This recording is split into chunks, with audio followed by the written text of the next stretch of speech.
안녕하세요. 세 명의 자식 덕분에 울고 웃으며 정신없이 세월을 흘려보낸 70대 남자입니다. 똑같이 저와 아내가 만들고 정성으로 키워낸 소중한 사랑의 결실이건만 세 자식 모두 자라난 모습은 제각각이더군요. 우린 아들 둘에 막내인 딸을 슬하에 두었는데 그중 특히 작은 아들이 우리에겐 아픈 손가락이었어요. 어찌나 속을 썩였는지 작은 아들과의 일화들을 생각하면 아직도 뒷골이 당기거나 심장이 쿵쾅대기도 하죠. 그런 작은 아들과 얽힌 제 인생 최대의 사건에 대해 이야기해보고자 저는 이렇게 사연을 보내게 되었습니다. 저는 경상도 시골의 가난한 농가에서 태어났어요. 전 저와 비슷한 집안에서 나고 자란 아내를 만나 살림을 차리게 되었죠. 우린 가난을 벗어나고자 새 아이를 데리고 서울의 사글세 빵을 구해 올라왔습니다. 저는 막노동을, 아내는 봉제 공장에 취업을 했고 굉장히 힘든 나날을 보낸 끝에 우린 함께 식당을 차릴 수 있었어요. 아내의 손맛과 장사 수완 덕에 장사는 날이 갈수록 호황이었고 저는 40대 중반에 따로 공인중개사 시험을 봐서 부동산을 차렸습니다. 그렇게 돈을 버는 와중에도 저는 아내에게 용돈을 딱 30만 원만 받았었어요. 생활력이 강했던 아내는 그런 돈을 알뜰살뜰 모아서 제 앞으로 30억 가까이 하는 5층짜리 건물까지 마련하더군요. 아내는 자식들 또한 굉장히 똑부러지게 키웠습니다. 아내의 교육과 타고난 머리 덕분인지 새 아이는 각자 다른 명문대를 졸업한 후 큰아들은 무려 검사가 되었고 작은 아들은 중견기업에 막내인 딸은 대기업에 취업을 했어요. 게다가 아이들은 타고난 성품까지 착했는데 그중 단연코 제일 착했던 아이는 바로 둘째 아들이었습니다. 아내와 저는 어쩌다 우리가 이런 천사를 낳았는지 모르겠다며 애들이 어릴 적엔 잠든 작은 아들의 모습을 보며 밤새도록 행복해한 적도 있었죠. 일찍 고생하면 나중에 팔자가 핀다더니 이게 딱 형님네를 두고 하는 소리네요. 형님 요새 부동산도 잘 되신다면서요? 그렇지. 이게 다 야물딱진 우리 집사람 덕분 아니겠어? 애들 교육도 잘 시켜, 살림도 잘해, 경제도 야무지게 잘 굴려. 난 자식복도 자식복이지만 처복이 제일인 사람이야. 그래도 검사 아들만큼 자랑스러운 게 또 어디 있어요? 형수님, 정말 존경합니다. 사람들은 모두 집안을 일으키고 검사 아들을 키워냈다며 입을 모아 제 아내를 칭찬했습니다. 이후 제 아들은 연손 동기인 변호사 큰며느리와 작은 아들은 병원에서 사무직으로 일한다던 작은 며느리와 그리고 딸은 자신이 다니던 대기업에서 만난 자신의 상사와 결혼을 했어요. 그렇게 더는 바랄 것 없이 풍족한 삶을 이어갈 줄 알았건만 우리 가족에게 불행이라는 수레가 삐걱이며 다가오기 시작했습니다. 아버지, 저 퇴사하고 사업을 좀 해보고 싶은데 지원 좀 해주시면 안 될까요? 사업? 멀쩡한 중견기업 잘 다니면서 갑자기 웬 사업이야? 아무리 중견기업이라도 법조계에서 일하는 형네랑 대기업 사내부부인 동생네보다 저희 집이 못 버는 건 사실이잖아요. 저도 이 정도 벌이에 그치지 않고 더 크게 돈벌이를 해보고 싶어요. 충분히 자기 삶에 만족하는 줄 알았건만 작은 아들은 내심 다른 형제들을 부러워했던 것 같더군요. 작은 아들은 자신의 사업 계획에 대해 제게 열심히 설명했습니다. 내용도 내용이지만 저는 형제들과 자신을 비교하던 작은 아들이 안쓰러웠어요. 때문에 저는 아내와 상의 후 작은 아들에게 1억 5천을 지원해 주었죠. 하지만 작은 아들의 사업은 2년이 채 되지 않아 초기 투자 비용 한 푼 건지지 못하고 쫄딱 망하고 말았어요. 그런데 작은 아들은 이미 사업의 맛을 봐버렸는지 또다시 제게 와서 돈을 부탁하더라고요. 아버지, 제가 이번엔 실패했지만 실패의 경험이 곧 성공으로 가는 지름길이 아니겠어요? 저 믿고 한 번만 더 투자해 주시면 안 될까요? 이번엔 정말 자신 있어요. 이놈아, 내가 너한테 투자를 해주기 싫은 게 아니라 이번에 내가 보니까 넌 사업에 소질이 없는 것 같다. 너 벌인 사업을 감당 못해서 다른 분야에 또 손대고 그걸 또 대출로 메꾸고 반복하다가 결국 빚만 3천만 원이나 남겼잖니. 아버지, 아버지까지 저 못 믿으시는 거예요? 세상은 절 외면해도 아버진 절 믿어주셔야죠. 혹시 아버지도 저를 삼남매 중에 가장 못난 자식이라고 생각하시는 거예요? 제가 학벌도 제일 딸리고 직장도 삼남매 중 제일 떨어져서? 저도 머리 좋아요. 한 번 실패했지만 두 번째는 꼭 성공할 거라고요. 여보, 그만해. 아버님한테 왜 그렇게 무례하게 굴어? 아버님, 그럼 저희 빚만이라도 좀 갚아주시면 안 될까요? 혹시 여유 되시면 이 사람 재취업할 때까지 저희 생활비도 좀 보태주시면 안 돼요? 저희 아들이 아직 어려서 들어갈 돈이 많아서 그래요. 네? 작은 아들은 한 번의 사업 실패로 형제들에 대한 자격지심이 더욱 심해졌더군요. 그렇게 착했던 녀석이 대체 왜 이렇게 심보가 삐뚤어진 건가 싶어 마음이 착잡했습니다. 저는 작은 아들의 사업 때문에 난데없이 빚더미에 오른 작은 며느리에게 미안해서 결국 빚을 갚고 생활비에 보태 쓰라며 또다시 넉넉하게 1억을 지원해 주었어요. 자식들을 엄하게 훈육했던 아내도 나이가 들어선지 그런 작은 아들에게 모질게 굴지 못했거든요.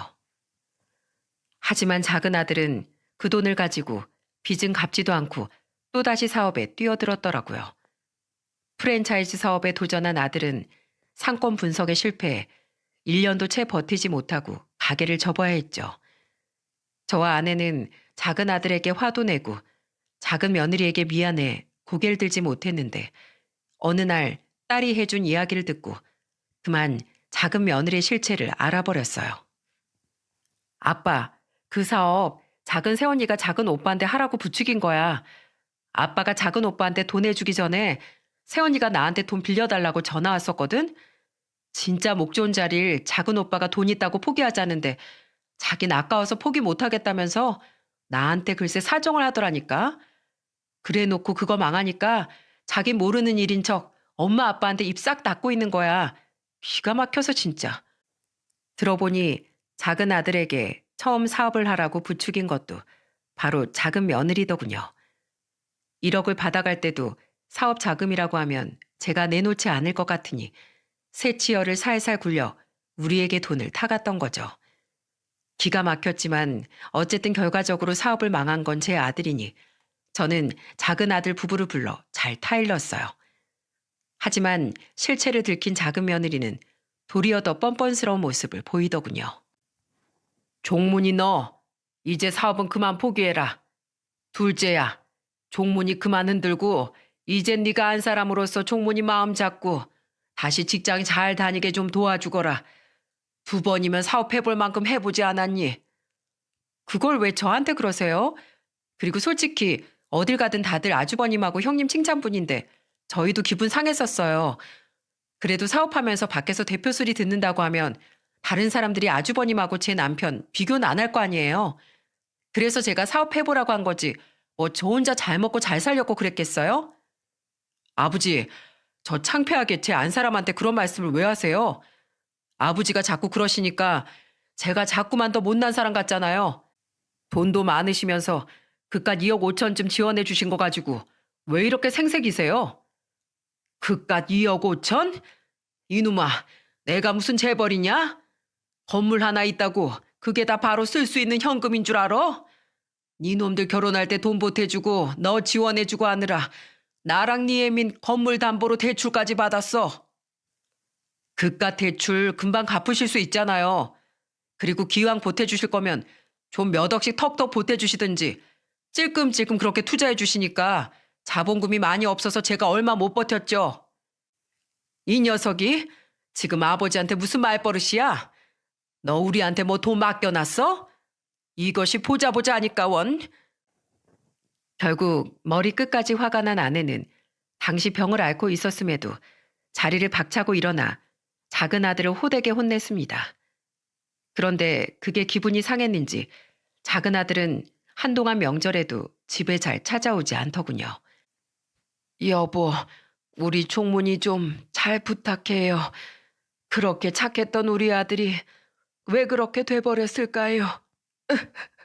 내가 너무 부족한 엄마여서 종문이가 그렇게 된 것 같아. 너무 죄스러워요. 1년 반 뒤 병을 이기지 못하고 69의 나이로 눈을 감은 아내는 끝까지 그런 작은 아들을 걱정하며 눈을 감았습니다.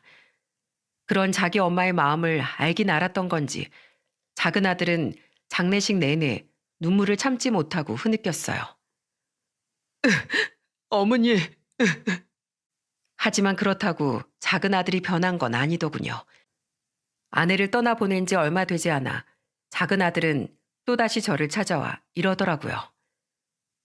아버지, 어머니 식당 정리하고 돈 꽤 받으셨죠? 뭐? 설마 너 또 돈 타령하러 온 거냐? 아버지, 제가 그 사이에 잠깐 작은 회사를 다니고 있긴 한데요. 아무래도 전 남의 아래에서 일할 제목이 아닌 것 같아요. 그래서 말인데 진짜 마지막으로 저 한 번만 도와주세요. 그만! 아주 네 사업 얘기를 하면 치가 떨린다. 아버지, 싫다고만 하지 마시고 우선 제 얘기 좀 들어보세요. 아버지 어차피 돌아가시면 그 돈 다 자식들한테 나눠주실 거잖아요. 그럼 제 몫의 유산 그냥 미리 주신다고 생각하고 저 돈 좀 주시면 안 돼요? 대신 나중에 아버지 돌아가시면 저 유산 한 푼도 안 받을게요. 뭐? 유산? 너 정말 머리가 어떻게 된 놈 아니냐? 어떻게 두 눈 시퍼렇게 뜨고 살아있는 네 아비의 유산을 벌써 노네? 그리고 네가 지금 돈 받아간다고 나중에 또 돈 타령 안 할 것 같냐? 아니, 난 이 몇 년 사이 똑똑히 깨달았다. 내가 너한테 돈을 해주는 건 널 돕는 일이 아니라 널 망치는 일이야. 아버지, 정말 이러실 거예요? 그럼 저 앞으로 이렇게 구질구질하게 남한테 푼돈 받으면서 살라고요? 그게 왜 푼돈이야? 결혼할 때 내가 집값 보태주고 사업자금 내어주고 하니까 너 돈이 아주 우습게 느껴지지? 돈의 가치도 모르는 놈이 어따 대고 푼돈 타령이야? 넌 사업을 논하기 전에 경제 공부부터 다시 하고 와. 아, 결국 마지막엔 또 저를 무시하시네요. 됐어요.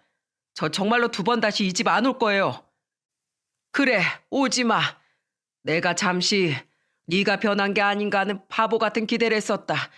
세상에 멀쩡한 부모 유산 타령하는 놈이 어디 있단 말이야. 당장 나가.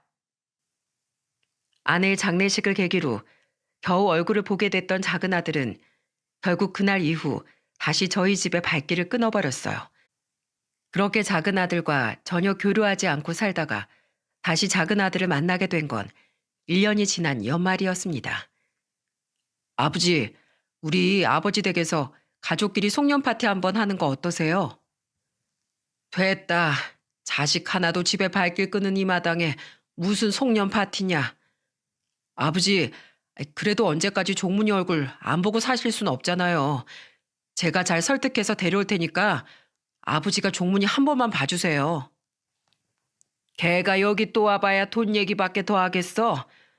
그래, 올진 모르겠다만 종문이가 집에 오겠다고 하면 이 말은 꼭 전하거라. 또 돈 얘기 꺼낼 거라면 송년 파티고 뭐고 집에 얼씬도 말라고. 아직까지 작은 아들에게 화가 나 있었지만 시간도 흐르고 저도 많이 늙은지라 마음이 많이 약해진 것도 사실이었습니다. 하지만 더는 작은 아들에게 돈 이야기를 들어줄 생각은 추호도 없어 저는 큰아들에게 못을 박았어요. 그런데 제가 그렇게 얘기했음에도 불구하고 작은 아들 부부는 정말로 송년회에 모습을 드러냈더라고요. 심지어 작은 아들과 작은 며느리는 저희 집에 오자마자 가족들이 다 보는 앞에서 제게 무릎을 꿇고 용서를 빌었습니다. 아버지, 죄송해요. 저 그동안 반성 많이 했어요. 그때 다니던 회사도 여태 안 그만두고 잘 다니고 있고요. 네가 그동안 연락 한 번 없더니 웬일이냐? 정말로 회사 잘 다니고 있는 건 맞아? 예, 정말이에요. 저 그동안 아버지께 몇 번이나 연락드리고 용서 빌려고 했어요. 근데 그동안 제가 해왔던 것이 있다 보니까 너무 죄송해서 차마 입이 안 떨어지더라고요. 근데 형이 오늘 이렇게 불러줘서 저 정말 용기 내서 여기 온 거예요, 아버지. 아버지, 정말 죄송해요. 저 이제부터라도 다시 정신 차리고 성실하게 잘 살게요. 더 이상 도와달라고 하지도 못난 모습 보여드리지도 않을게요. 아버님, 제가 못난 안사람이고 며느리였어요. 그동안 이 사람이 힘들어하는 모습 보면서 저도 제 생각이 단단히 틀렸구나 싶어서 정말 부끄러웠어요. 아버님, 제발 저희가 이제라도 효도하며 살 수 있도록 한 번만 기회를 주세요. 1년 새 무슨 일이 있었는지 작은 아들 부부는 많이 변해 있었더라고요. 두 아이는 눈물까지 흘리며 제게 연신 죄송하다고 말하더군요. 갑자기 사람이 변하니 진심일까 싶은 의심이 들긴 했지만 저런다고 제게 돈이 나오는 것도 아닌데 저런 연기를 할 필요까지 있나 싶었습니다. 거기까지 생각이 다다르자 그제야 저도 마음이 스르르 풀렸죠. 그렇게 마음의 빗장이 풀리니 저도 모르게 콧등이 시큰해졌습니다. 그래, 잘 생각했다. 모쪼록 사람은 정직하고 성실하게 사는 게 제일이야. 마음 고쳐먹기 힘들었을 텐데 참 기특하구나. 이제 제발 사업은 생각도 하지 말고 우리 전처럼 화목하게 지내자꾸나. 그날 하루 정말 행복했습니다. 작은 아들 부부와의 오래도록 해묵은 앙금도 풀고 작은 아들도 다시 착한 아들로 돌아와 가족 모두 웃음을 되찾았으니 그렇게 기쁠 수가 없었죠. 아이고 잘한다 요 귀여운 것들. 할아버지 저 노래 100곡도 넘게 알아요. 100곡이나? 아유 우리 손주 노래잔치 덕에 이 할애비가 밤을 새겠구나. 손주들 또한 신이 나서 노래도 부르고 유치원과 학교에서 배운 춤도 추며 열심히 재롱을 부렸습니다. 그 좋은 안주를 앞에 두고 어떻게 술이 술술 넘어가지 않을 수 있겠습니까? 작은 아들과 작은 며느리 또한 즐거웠는지 제 앞에서 계속 술을 권해주더라고요. 그렇게 신나게 놀다 보니 새벽 1시가 넘어서야 파티는 끝이 났습니다. 이후 다들 뒷정리를 하고 돌아갔는데 작은 아들 부부만이 저희 집에 남아 하룻밤 잠을 자고 가겠다더군요. 아버지, 그동안 제가 아버지를 못 뵀던 시간이 너무 길었잖아요. 오랜만에 뵈서 너무 좋아서 그런데 저희 오늘 자고 내일도 아버지랑 시간 좀 보내다 가고 싶어요. 승준아, 넌 큰아빠네 가서 혜찬이 형이랑 더 놀래? 형님, 내일 주말인데 우리 승준이 혜찬이랑 놀게 하루만 데려가서 재워주시면 안 돼요? 승준이가 혜찬이 많이 보고 싶어 했거든요. 부탁드려요. 작은 며느리는 손주까지 큰아들네로 따라 보내더군요. 그렇게 모두가 돌아간 후 집엔 우리 세 사람밖에 남지 않았습니다. 그러자 다 같이 있을 땐 미처 느끼지 못한 어색함이 갑자기 물밀듯 밀려오더라고요. 아무래도 몇 년간 두 아이와 불화가 있었으니 어찌 보면 당연한 일이었겠죠. 저는 괜히 헛기침을 하며 이만 자러 가야겠다고 말했어요. 아버님, 그럼 주무시기 전에 이거 좀 드세요. 아니, 이게 뭔데? 이거 숙취 해소제인데요. 아버님 오늘 술 많이 드셨잖아요. 이럴까봐 제가 미리 올 때 사왔었어요. 아유, 난 이런 거 필요 없다. 속도 멀쩡한데 뭘. 그래도요, 아버님. 사온 성의가 있는데 이것만 드셔주세요. 그리고 지금은 괜찮아도 다음날 속 뒤집어지는 게 숙취잖아요. 드셔서 손해보실 건 하나도 없습니다. 며느리는 제게 뚜껑까지 미리 열어놓은 숙취 해소 음료를 권하더라고요. 저는 하는 수 없이 며느리의 정성을 생각해 한 모금 마셔봤는데 여러분 숙취 해소 음료 드셔보셨나요? 한약도 싫어하던 제 입맛엔 이게 뭔 맛인지도 모를 정도로 더럽게 맛이 없더라고요. 며느리는 제가 음료를 받아 마시자 그제야 흐뭇한 표정으로 씻고 오겠다며 화장실로 향했습니다. 저는 이때다 싶어 딱 한 모금 마신 그 음료를 잽싸게 싱크대에 버려버렸죠. 며느리에겐 미안했지만 정말로 맛이 없었거든요. 이걸 더 먹었다간 좋았던 속도 더 안 좋아질 것 같았어요. 아, 맞다. 아버님, 저희는 작은 방에서 잘게요. 어? 왜 싱크대에 물을 틀고 계세요? 아, 이거 다 먹어서 병 헹궈서 버리려고. 잘 먹었다, 둘째야. 음료를 다 마셨다는 말에 며느리는 사온 보람이 있다며 활짝 웃더라고요. 그렇게 방에 들어가 잠을 청하는데 오랜만에 너무 즐거운 하루를 보내서인지 들뜬 마음이 잘 가라앉질 않아 잠이 오지 않더군요. 그렇게 불만 꺼놓고 눈을 감고 있는데 한 30분 정도 지났을 때쯤 갑자기 방문이 스르르 열리는 소리가 들리지 않겠어요? 아버님, 주무세요? 문을 연 사람은 바로 며느리였어요. 솔직히 좀 피곤하기도 했고 아까부터 대화를 나누기 영 쑥스럽고 뻘쭘해 저는 그냥 잠든 척 대답을 하지 않았습니다. 그런데 그 뒤로 들리는 그 둘의 대화가 심상치가 않더군요. 여보, 가서 아버님 좀 흔들어 봐. 진짜 잠든 거 맞나? 빨리. 어, 아버지, 아버지? 진짜 주무세요? 주무시는 거 맞죠? 심지어 아들은 저를 툭툭 건들며 흔들었는데 저는 뭔가 낌새가 이상하다 싶어 일부러 코까지 고는 신용을 했어요. 그러자 그 둘은 안도를 하더니 더더욱 수상한 짓을 시작하는 게 아니겠어요? 여보, 아버님 주무시는 거 맞네. 그 수면제 효과 좋다더니 정말이었나 봐. 빨리 시작하자. 알았어. 차에서 얼른 휠체어 가져올 테니까 당신은 빨리 짐 챙겨. 당신 우리 차 말고 확실히 렌트카 미리 빌려놨지? 어제 미리 이 근처에 주차해놨어. 그러더니 그 둘은 휠체어를 챙겨와 저를 휠체어에 태워 차로 옮기더라고요. 너무 무서웠습니다. 휠체어에서 차로 옮겨질 땐 순간 문에 부딪혀 억소리가 날 뻔한 걸 겨우 참았죠. 들어보니 그 둘은 그 숙취해소제에 수면제를 탔었더군요. 맛이 없어서 찔끔 먹고 전부 버렸었기에 망정이지. 그걸 다 먹었으면 지금쯤 아무것도 모른 채 골아떨어져 있을 저를 생각하자 아찔해졌습니다. 무서워서 지금이라도 눈을 뜰까 싶었지만 대체 이놈들이 무슨 꿍꿍이인지 궁금함이 앞섰어요. 게다가 괜히 잠들지 않은 것이 들통이라도 나면 혹시 해코지를 당하진 않을까 싶어 저는 계속해서 잠든 척을 하고 있었죠. 한참을 달린 차가 어딘가 도착하고 그들이 다시 저를 휠체어에 실자 저는 실눈을 뜨고 주위를 살폈습니다. 어두워서 잘 보이진 않았지만 외관을 보니 멀리 떨어진 외곽의 낡은 병원처럼 느껴지더군요. 폐쇄병동에 입원시킬 분이 이분 김장수 씨 맞으시죠? 기다리고 있었어요. 이쪽으로 오세요. 우리를 기다렸다던 한 여자의 말에 저는 엄청난 충격을 받았습니다. 보통 폐쇄병동이라고 하면 정신병원을 연상하지 않겠어요? 그때 깨달았어요. 아, 이놈들이 지금 나한테 수면제를 먹여서 정신병원에 가두려고 하고 있구나 하고 말입니다. 이미 이야기가 다 됐던 건지 그 여자는 저와 그놈들을 폐쇄병동 내 입원실로 안내하더군요.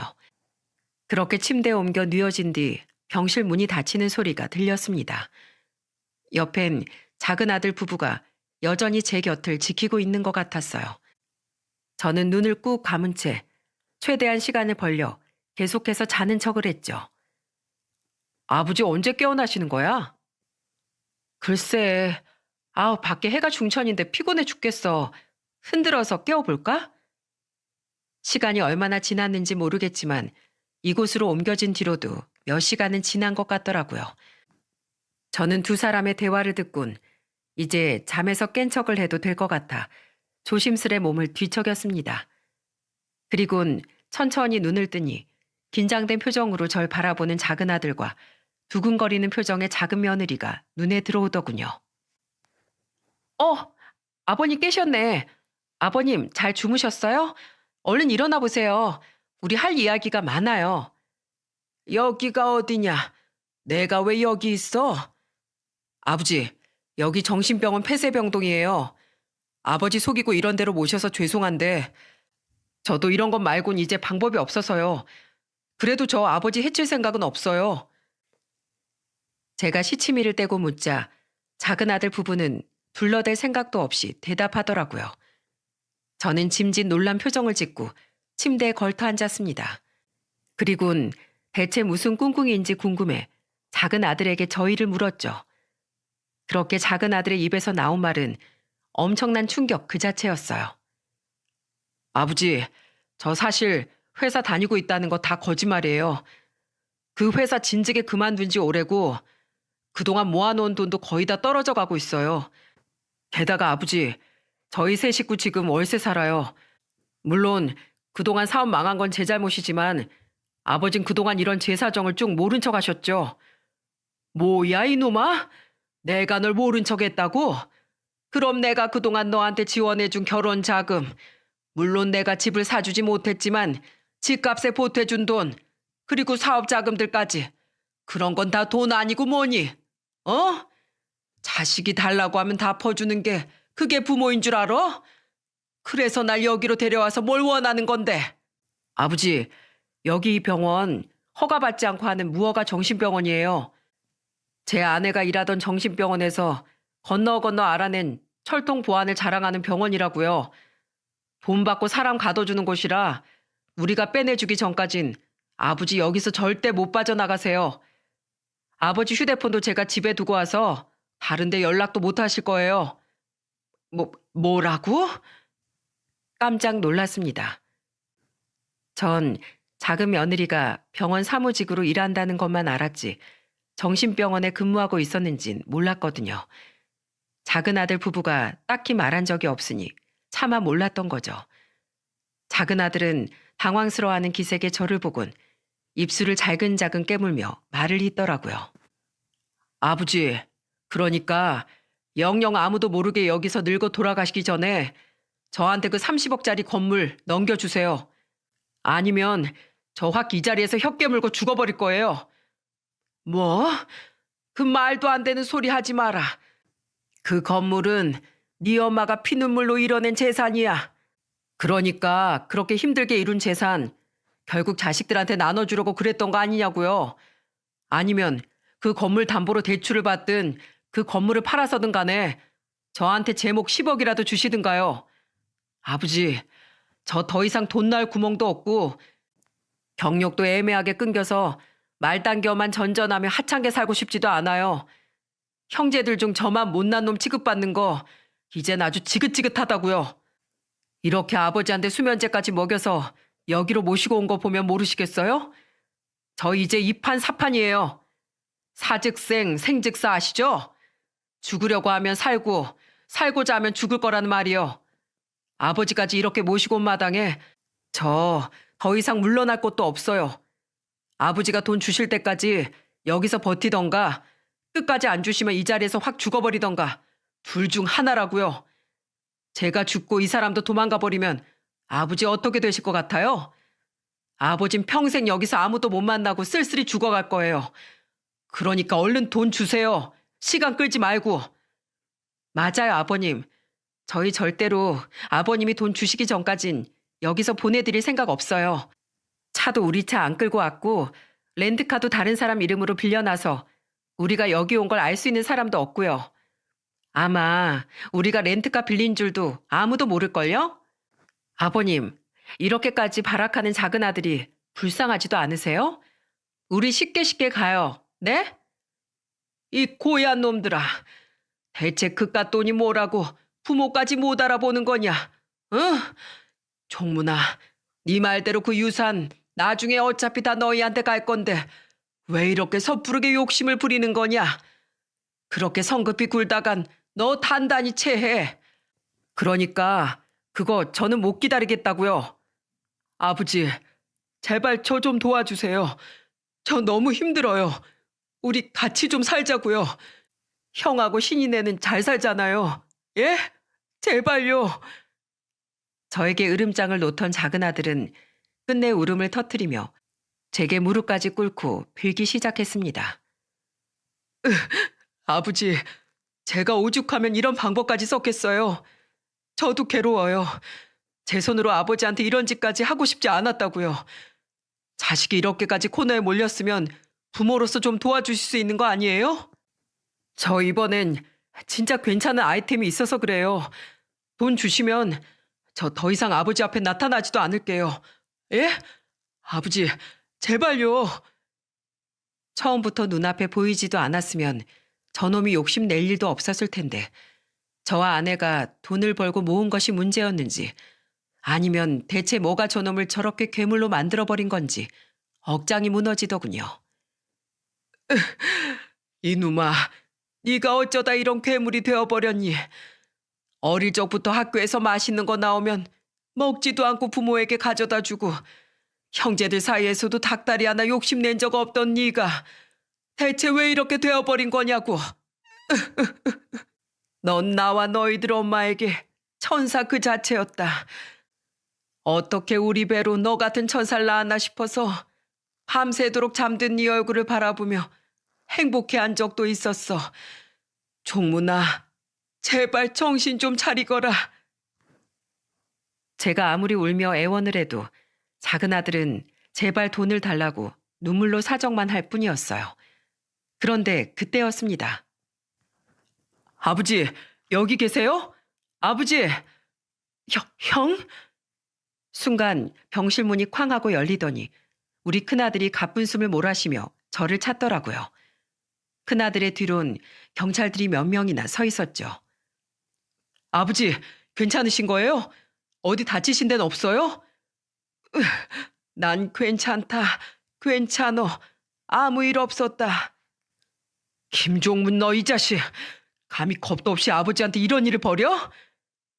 다급히 제 몸을 살핀 큰아들은 제가 괜찮은 것을 확인하자 그대로 작은 아들에게 달려들어 주먹을 휘둘렀습니다. 그 점잖은 큰아들이 그렇게 흥분한 모습은 처음 봤죠. 작은 아들은 속수무책으로 울부짖는 큰아들의 주먹세를 받아야 했고 작은 며느린 뒤에서 겁에 질려 벌벌 떨고 있더라고요.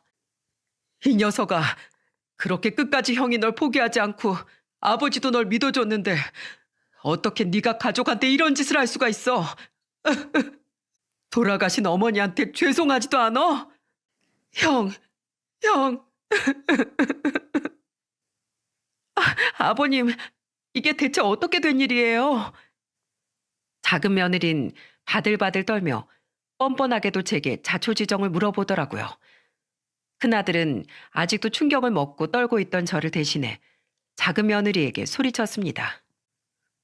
너희들이 아버지한테 수면제 먹이고 아버지를 옮기려고 할 때 아버지가 나한테 미리 문자 보내놓으셨어. 너희들이 렌트카 빌려서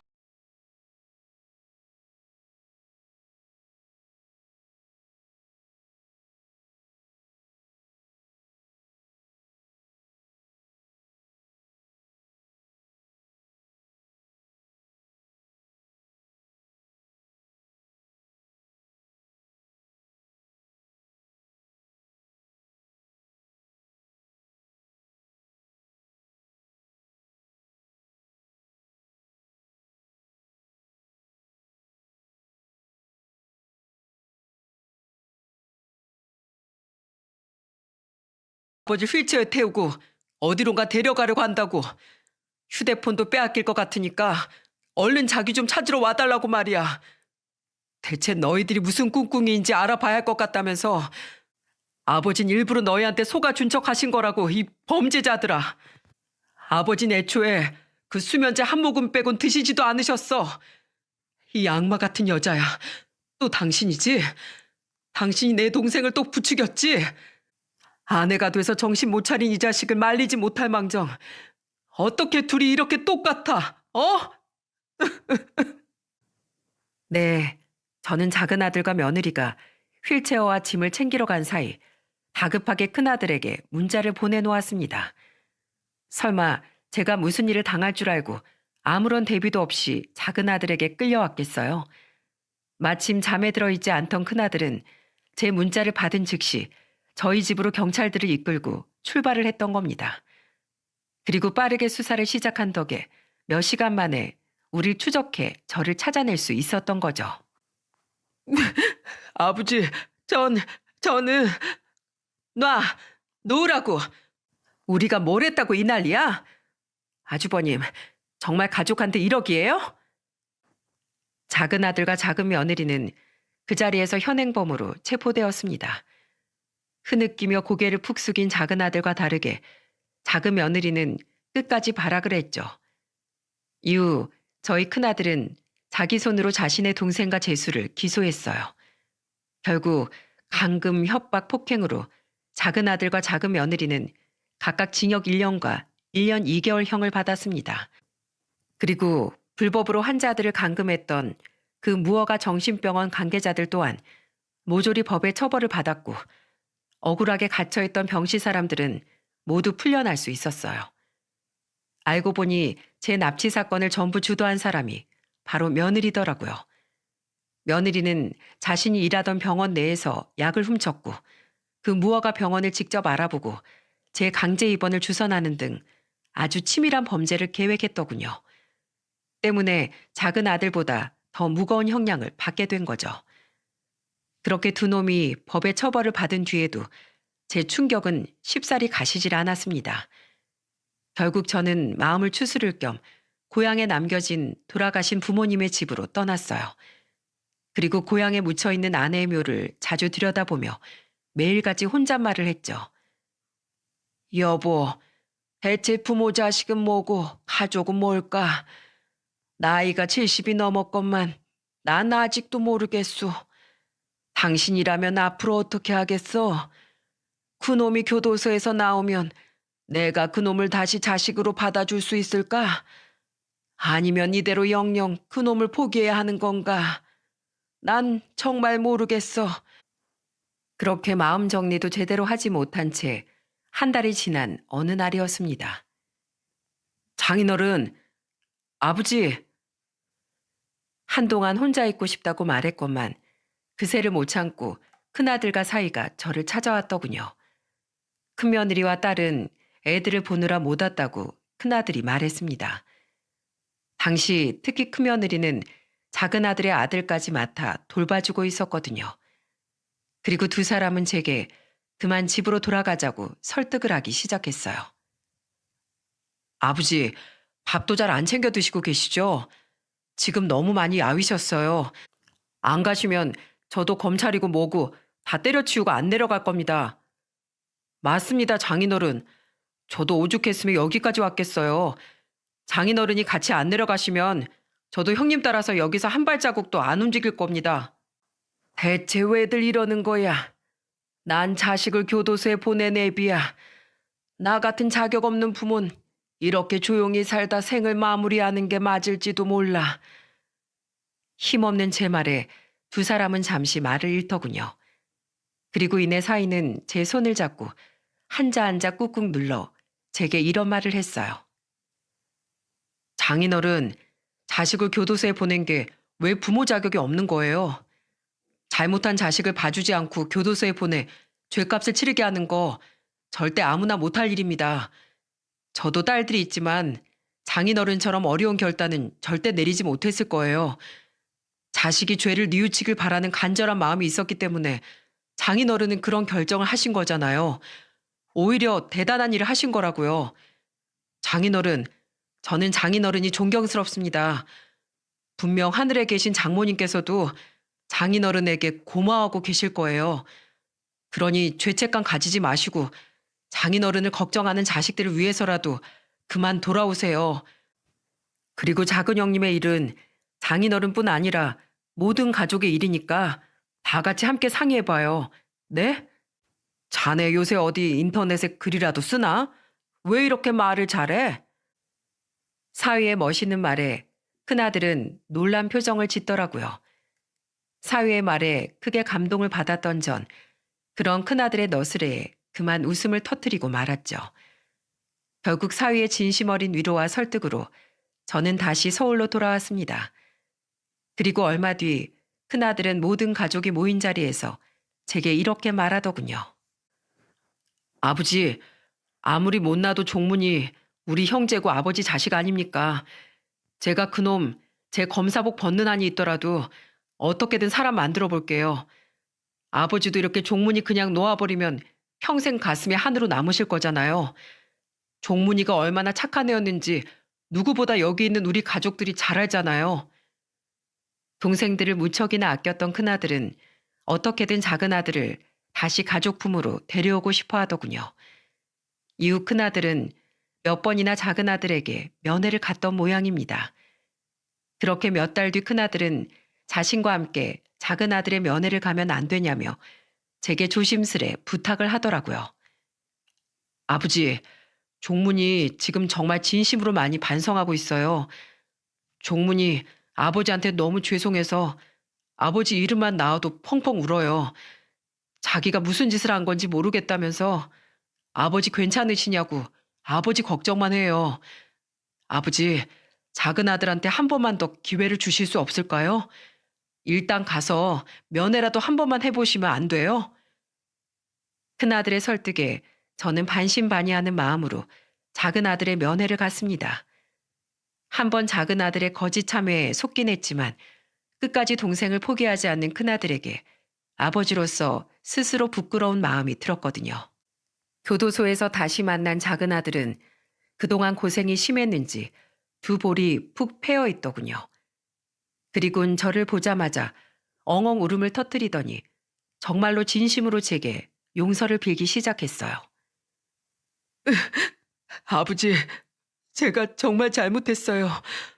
이젠 제 말을 믿지 않으실지도 모르지만 정말 진심으로 죄송해요, 아버지. 아버지, 저 여기서 나가자마자 그 여자랑 이혼할 거예요. 변명으로 들리시겠지만 그 여자가 계속해서 절 고립시키며 저를 세뇌시켰던 거예요.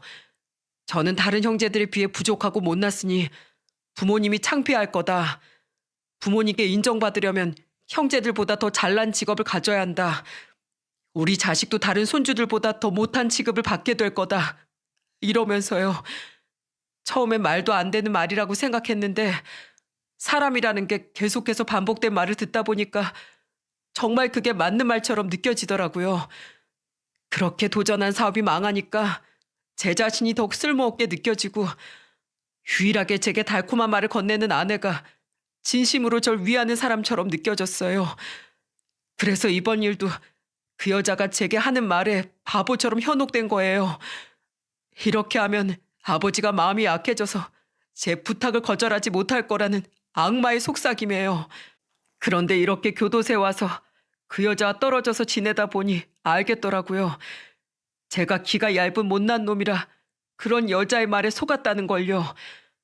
그래서 아버지한테까지 그런 몹쓸 짓을 저질렀다는 걸요. 장인 장모님이 아내를 천한과 차별해서 결혼 전 처가 인연을 끊었다는 아내의 말도 거짓말이었던 것 같아요. 분명 그 여자가 자기 집에도 큰 잘못을 했던 거겠죠. 아버지, 정말 죄송해요. 이제 전 더 이상 아버지의 자식으로 돌아갈 수 없겠죠? 이놈아, 그러게 이렇게 후회할 짓을 왜 했어? 내가 네 놈 때문에 아주 속이 문드러져 간다. 죄송해요, 아버지. 전 제가 정말 못난 놈인 줄 알았어요. 아버지한테 저도 좋은 모습 보이고 싶었어요. 마지막으로 용서해 주시면 저 정말로 새 사람이 될게요. 저는 오열하는 아들을 보며 함께 면회가 끝날 때까지 흐느꼈습니다. 그리고 그날 알게 된 놀라운 사실은 제가 면회를 가기 전까지인 6개월 동안 큰아들과 큰며느리 그리고 사위와 딸까지 일주일 내지 2주일마다 번갈아 가며 작은 아들의 면회를 왔었다는 거예요. 특히 딸은 작은 아들에게 단단히 화가 났었기에 굉장히 의외였는데 나중에 딸은 제게 이렇게 이야기하더군요. 당연히 화야 났지. 근데 우리 남매가 한 입을 덮고 산 세월이 얼만데 내가 작은 오빠를 모르겠어? 작은 오빠는 천성이 너무 착해서 스스로 그럴 일할 사람이 아니잖아. 분명 마음 깊은 곳에선 죄를 뉘우치고 가족의 품으로 돌아오고 싶어 할 것 같아서 제발 이제라도 정신 좀 차리라고 같이 가서 설득한 거야. 물론 우리 남편이랑 큰 새언니가 작은 오빠를 어떻게든 정신 차리게 해야 한다고 날 계속 채근하긴 했지만 말이야. 그 말을 듣고 눈물이 났습니다. 가족들은 아무도 작은 아들을 포기하지 않고 있었던 거예요.